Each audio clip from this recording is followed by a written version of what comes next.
Director of Law and Policy, Whitney Brown. We have African Affirmations coming your way, brought to you by the Iskia Institute, and we wrap up tonight by focusing on the conference to discuss the role and relevance of transparency for the business sector that is being organized by the South African Human Rights Commission. That will happen later on tonight. That is the lineup for the talk shop. I am Masichaba Mdolo. Let's get right into it. 0891 104 207 is the number to dial. Give us your thoughts on the Labour Relations Amendment Bill and the contentious issues that it is currently undergoing. And of course, 34701 is the SMS number, and SMSs are charged at R2. We're talking about the Labour Relations Amendment Bill, which was not passed for lack of a quorum. And of course, there was a lot of talk with regards to labour laws being flexible enough. This a response to some of the criticism that has come through around the stringency of labour laws in South Africa. That's making it very difficult for investors to invest and start businesses that will create employment in this country. And Labour Minister Mildred Oliphant has responded by saying there's no need to review regulation of wages through wage determinations, as laws do accommodate small businesses and poor employers. And of course, there has been a last-ditch bid from the Democratic Alliance to propose changes to the Labour Relations Amendment Bill, and they say that this is to prevent what it says are job-killing amendments becoming law. Now, Chris Jacobs is a conflict resolution expert at OIM, a business consultancy, and he joins us on the line to talk about some of the issues raised to the contentiousness of the bill and how he thinks that these issues can be resolved. Because it looks like whatever the outcome, business and labour itself will not be satisfied. Good evening to you, Chris Jacobs, and thank you so much for joining us. Welcome onto the talk shop. Good evening, Mr. Jala. How are you? I'm very well, thank you, sir. How are you? I'm fine, thank you. Now, good evening to the listeners. And we are taking the listeners' calls if you'd like to engage Chris Jacobs, 0891 104 207 or SMS 34701. SMSs are charged at R2. Chris, just before we even get into the issues, what is your take on the Labour Relations Amendment Bill? Well, in the first place, I think that two of the more contentious issues around the strike ballot, as well as the whole thing of labour brokers, is actually a missed opportunity for South Africa as a whole. That on the one hand. And then on the other side, I think one of the things which should have been included, and I believe that since August last year, we've had sufficient opportunity, especially also through NETLAC, to send the right things through in an amendment bill to address some of the conflict issues, amongst other things, majoritarianism, which is the basis and the principle on which we work in the South African context with regards to employee representation. So, on the one hand, I think there are the two components especially, which are the more controversial components. But on the other hand, I also do think that we haven't gone far enough to also address some of the aspects that are underlying to some of the conflicts that we are currently seeing. You just mentioned the two major issues that are on the table, and you're calling them a missed opportunity. How? Well, it's a missed opportunity in the sense of that South Africa really needs to send out a positive message in terms of creating an investor-friendly climate and an investor-friendly confidence in South Africa. And we all know that we need foreign investment to help to stimulate our economy, which obviously has major impacts on further things such as job creation and living up to the socioeconomic expectations that our population has. And we missed out in that sense that we could have sent out a message that, come to South Africa There are positive things happening. We are working on our problems. Every country has problems, also have problems, but we're working on it. And this is what we are trying to do to stabilize our situation in terms of labor and in terms of labor peace and stability in the workplace.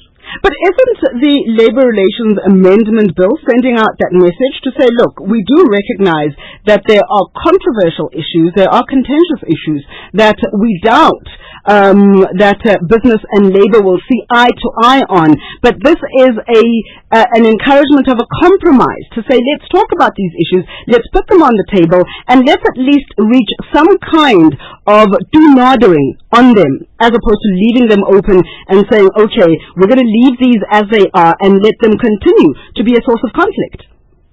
Well, that is actually one of the sorry and the sad parts of the whole amendment bill.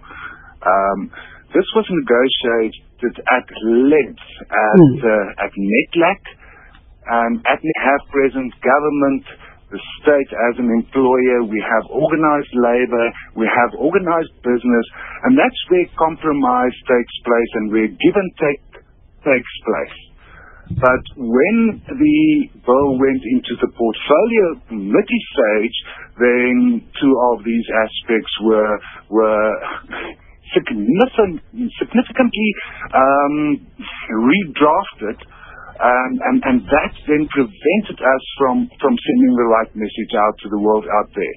And that was specifically on the strike ballot as well as with regards to the labour contractor side. And that's where we missed that opportunity to say we are trying to bring stability in a world of havoc. But now NETLAC is saying that they don't believe that the debate on the Labour Relations Amendment Bill in Parliament is undermining the discussions that were already held in NETLAC. They believe that the amendments are likely to have lasting consequences and therefore need to be weighed more carefully. So they have no problem with the much talking about of these issues. Well, one can see it in many ways. I personally see it in a way that when you create a forum where debate takes place, and debate takes place over months, and you look at various different ends where the various different stakeholders will have a direct interest in all of this.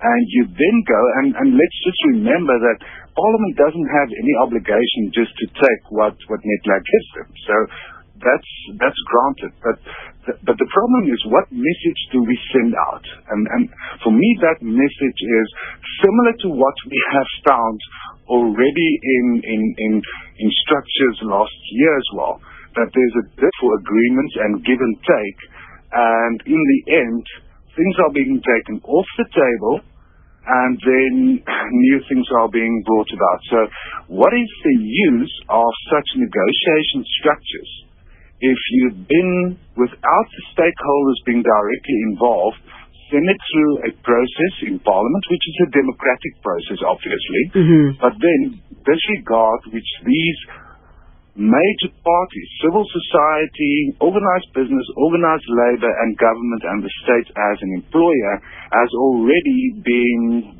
negotiating and really putting their mind to it. If by a strike of the brush you then say, well, we're not going to have a strike ballot, it's undemocratic, which I do not believe. And in the second place, that in line with the program of the tripartite alliance, we are going to support the original idea, because COSATU did not get what they wanted in the original part in NETLAC, but they still have the back door open that their partner in government can then say, we don't like this, and this is how we pass it through Parliament.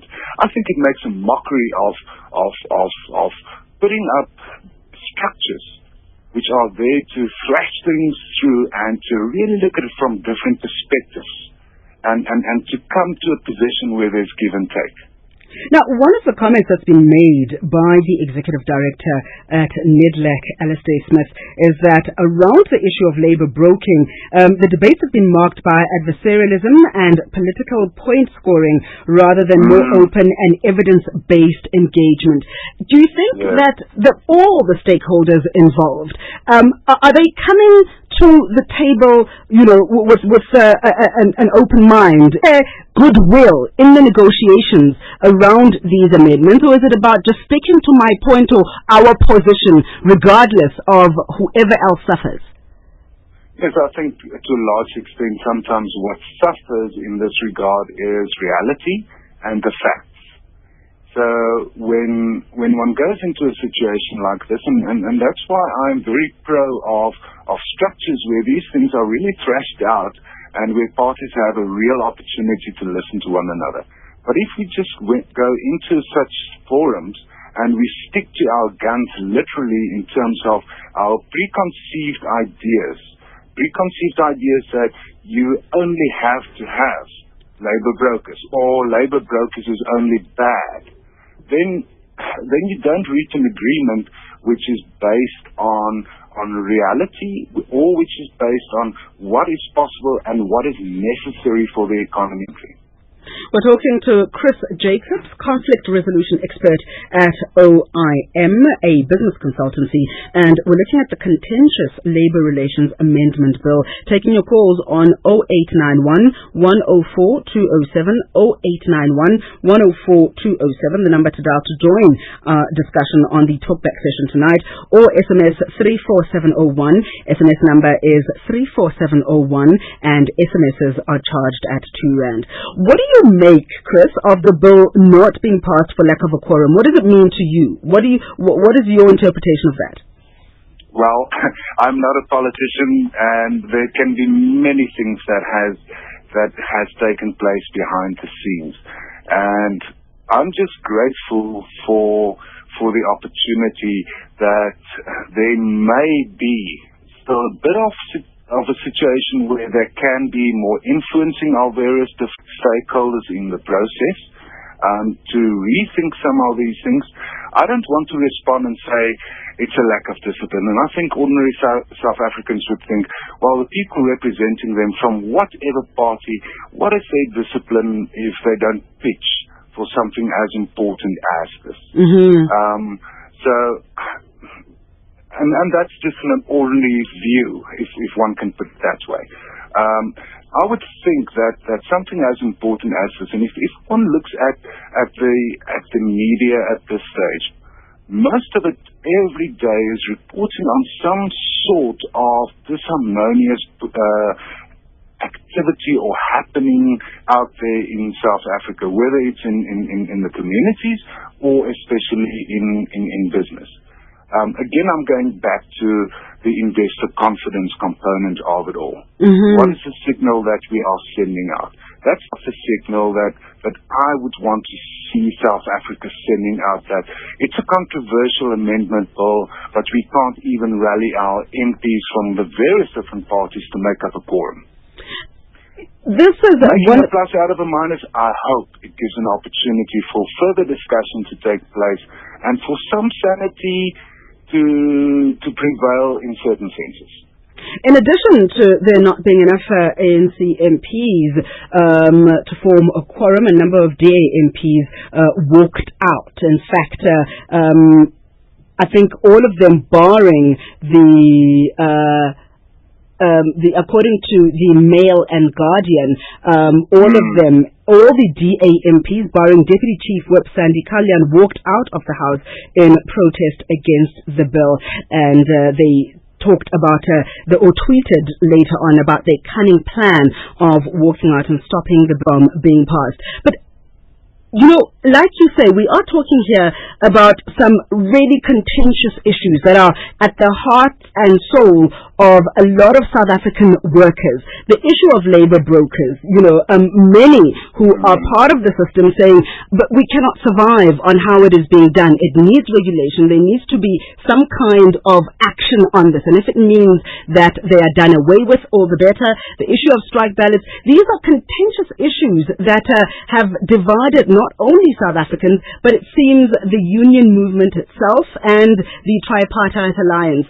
Let's talk about the strike ballot issue. A lot has been said about labor brokers, but the issue of strike ballot is still to be hammered out in the public arena. And I want to talk about that when we come back. Chris Jacobs is a conflict resolution expert at OIM Business Consultancy, joining us on our talkback session tonight, and we're looking at the Contentious Relations Amendment Bill.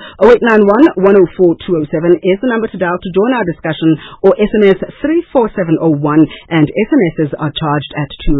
What's your take on these amendments? The National Arts Festival in Grahamstown runs from the 27th of June to the 7th of July. The biggest festival on the continent has 3,000 performances, including the best theatre, hottest jazz, awesome dance, great music, lectures, comedy, film, performance art, exhibitions and much more.